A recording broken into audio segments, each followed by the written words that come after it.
सबसे काबिल मेहनती मजदूर बिहार के, सबसे ज़्यादा आईएएस आईपीएस बिहार के, सबसे ज़्यादा डॉक्टर इंजीनियर बिहार के, सबसे ज़्यादा सरकारी नौकरी में बिहार के, अडानी अंबानी टाटा बिरला और सभी लोगों को बोनस देने वाले इस देश के यशस्वी प्रधानमंत्री बिहार को भी बोनस दीजिए कि बिहार में शिक्षा, स्वास्थ्य और रोजगार का व्यवस्था किया जाए। सिर्फ और सिर्फ ये 3 बोनस नरेंद्र दामोदर दास मोदी जी हमें बिहार को इस दीपावली में दिया जाए। नीतीश कुमार जी, विशेष राज्य के लिए आपको लड़ना होगा। नरेंद्र मोदी जी, आपको बिहार को विशेष राज्य का दर्जा देना होगा।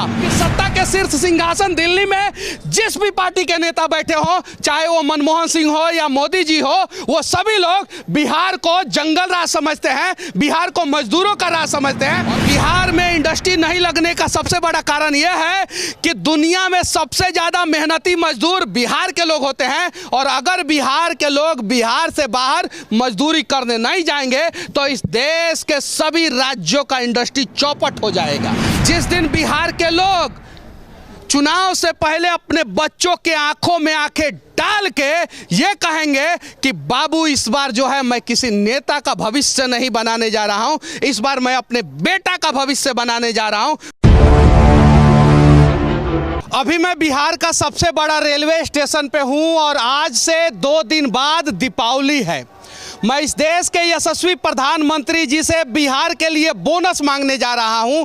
जिस प्रकार से आप घोषणा करते हैं और दूसरे राज्यों में नई नई कंपनियों का उद्घाटन करते हैं, 2014 के बाद से बिहार में एक भी नई कंपनी नहीं लगाई गई। उल्टा बिहार में जितना चीनी मिल था उन सभी चीनी मिलों को काट के जो है बेचा जा रहा है। और यही कारण है कि अभी रात के 1 बजे हैं और आप देख सकते हैं पटना रेलवे स्टेशन पे ये भीड़ कितना है। ये सभी बिहार के लोग हैं जो बिहार में पैदा होते हैं, बिहार में नेताओं को वोट देते हैं, लेकिन शिक्षा, स्वास्थ्य, रोजगार के लिए बिहार से बाहर जाते हैं। देश के यशस्वी प्रधानमंत्री नरेंद्र मोदी जी, आपने 160 लाख करोड़ का जो है देश के यशस्वी प्रधानमंत्री श्री नरेंद्र दामोदर दास मोदी जी, आपने 1,60,000 करोड़ का वादा किया था बिहार को आर्थिक पैकेज देने का।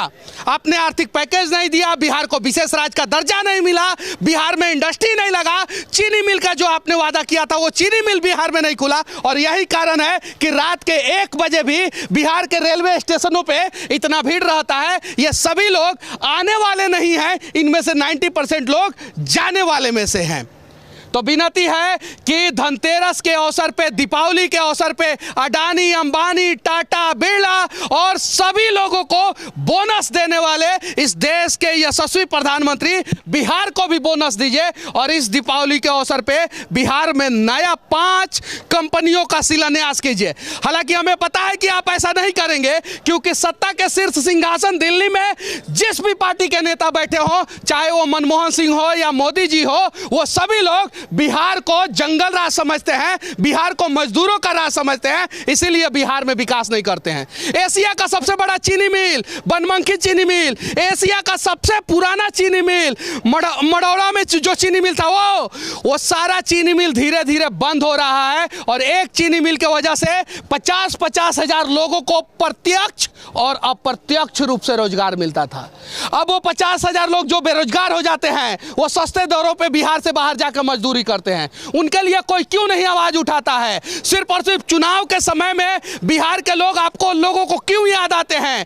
40 में से 39 सीट बीजेपी गठबंधन को बिहार के लोगों ने लोकसभा चुनाव के समय में दे दिया था और इतना सीट गुजरात के लोगों ने भी नहीं दिया था। लेकिन सबसे बड़ा मूर्ति गुजरात में, सबसे बड़ा स्टेडियम गुजरात में, एक कंपनी तो कम से कम बिहार में खोल दीजिए। क्या दिक्कत है? चलिए बिहार सरकार पे आते हैं। बिहार सरकार से विनती है, जो ये कहते हैं कि हम 20 लाख लोगों को रोजगार देंगे, 10 लाख लोगों को रोजगार देंगे और चुनाव के बाद बोलते हैं जुमला है, उनसे विनती है कि इस दीपावली बिहार के लोगों को एक प्यारा सा बोनस आप लोग दीजिए।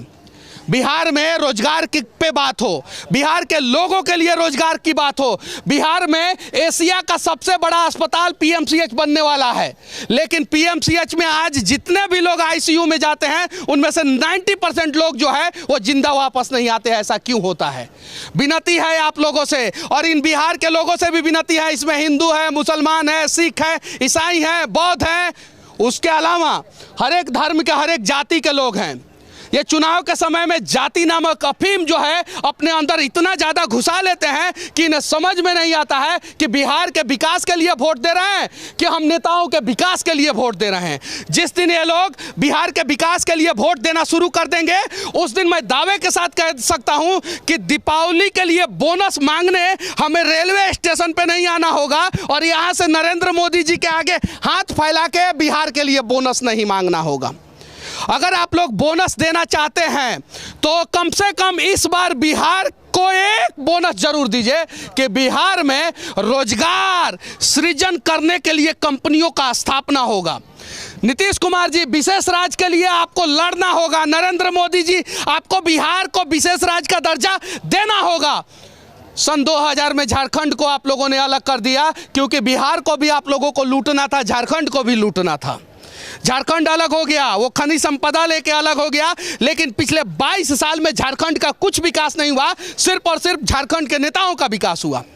और उसके अलावा पिछले 22 साल में जो बिहार को अलग किया गया, बिहार में किसी भी प्रकार का संसाधन नहीं बचा, तो बिहार को विशेष राज्य दिया जाना चाहिए था। बिहार के अलावा इस कंडीशन में देश का कोई भी राज्य होता तो उसे विशेष राज्य का दर्जा दिया जाता। विशेष राज्य का पैरामीटर आखिर होता क्या है? इस देश में बिहार एक ऐसा राज्य है जहां पे 51% लोग गरीबी रेखा से नीचे है, यानी आधी आबादी से ज्यादा लोग जो है वो गरीबी रेखा से नीचे है। जरा सोचिए, उस बिहार के लोग जो है दर दर की ठोकरें नहीं खाएंगे तो और क्या होगा।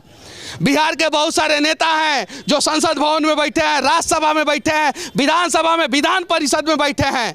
वो सभी नेता अगर एक बार ईमानदारी पूर्वक बिहार के लिए प्रयास करे तो मैं दावे के साथ कह सकता हूं कि बिहार का तकदीर और तस्वीर दोनों बदल सकता है। लेकिन वो सभी नेता जो है उन्हें पता है कि चुनाव के समय में लोग जो है विकास के नाम पे हमें वोट नहीं देंगे, बिहार के लोग जो है जातिवाद के नाम पे वोट देते हैं, तो इसलिए वो जो है जातीय समीकरण फिट बैठाने में सिर्फ और सिर्फ 5 साल अपना खपा देते हैं और इसीलिए बिहार का विकास नहीं होता है। बिहार से सभी लोग नफरत करते हैं और बिहार में इंडस्ट्री नहीं लगने का सबसे बड़ा कारण यह है कि दुनिया में सबसे ज़्यादा मेहनती मजदूर बिहार के लोग होते हैं और अगर बिहार के लोग बिहार से बाहर मजदूरी करने नहीं जाएंगे तो इस देश के सभी राज्यों का इंडस्ट्री चौपट हो जाएगा। तो ये लोग जानबूझ के बिहार के लोगों को मजदूर बना के रखते हैं कि बिहार के लोग अपने कंधे के सहारे जो है ना इस देश को चलाएंगे, बिहार के लोग जो है ना अपने मजबूत कंधों पे जो है इस देश को आगे बढ़ाएंगे और बिहार को ही भूल जाते हैं वो नेता। तो विनती है कि बिहार में शिक्षा, स्वास्थ्य और रोजगार का व्यवस्था किया जाए। सिर्फ और सिर्फ ये 3 बोनस नरेंद्र दामोदर दास मोदी जी हमें बिहार को इस दीपावली में दिया जाए। विनती है कि बिहार में शिक्षा, स्वास्थ्य और रोजगार का विकास किया जाए। नीतीश कुमार जी, इस दीपावली हमें सिर्फ और सिर्फ ये 3 बोनस दिया जाए। फर्क नहीं पड़ता है। सबसे बड़ी बात ये है कि हम बिहार के लोग जो हैं वो पार्टियों की राजनीति करते हैं, पार्टियों में अपने आप को बांट देते हैं। जिस दिन ये सभी बिहार के लोग बिहारी बन जाएंगे उस दिन बिहार के सारे समस्याओं का समाधान हो जाएगा। सबसे काबिल मेहनती मजदूर बिहार के, सबसे ज़्यादा IAS IPS बिहार के, सबसे ज़्यादा डॉक्टर इंजीनियर बिहार के, सबसे ज़्यादा सरकारी नौकरी में बिहार के और सबसे बाहुबली दबंग मजबूत नेता भी बिहार के। उसके बावजूद भी बिहार जो है आज जर्जर क्यों हो गया, बिहार जो है वो बर्बाद क्यों हो गया? सबसे बड़ा कारण ये था कि जितने भी लोग जो है आज हाँ में हाँ सर हिला के बोल रहे हैं कि मनीष भैया आप सही बोल रहे हैं, वही लोग जब चुनाव आता है तो 1 महीना इतना बड़ा नशा जो है इनके सर पे सवार हो जाता है जातिवाद का कि ये सब कुछ भूल जाते हैं और बिहार का भाग्य नहीं बनाते हैं, नेताओं का भाग्य बनाते हैं। जिस दिन बिहार के लोग चुनाव से पहले अपने बच्चों के आंखों में आंखें डाल के ये कहेंगे कि बाबू इस बार जो है मैं किसी नेता का भविष्य नहीं बनाने जा रहा हूं, इस बार मैं अपने बेटा का भविष्य बनाने जा रहा हूं, मैं दावे के साथ कहता हूं उस दिन बिहार का तकदीर और तस्वीर बदल जाएगा। बाकी इस देश के सभी नेताओं से एक बिहारी जो है झोली फैला के ये विनती कर रहा है कि हो सके तो धनतेरस के अवसर पे, हो सके तो दीपावली के अवसर पे हमें भी बोनस दिया जाए और शिक्षा, स्वास्थ्य, रोजगार जो है उस पर बात किया जाए और बिहार का विकास किया जाए। बाकी ये बिहार का सबसे बड़ा रेलवे स्टेशन से हमारा ये प्रयास कैसा लगा आप लोग कमेंट करके जरूर बताना, और बिहार के विकास के लिए क्या क्या चीज़ होना चाहिए इसके बारे में भी आप लोग अपना राय जरूर रखना। जय हिंद।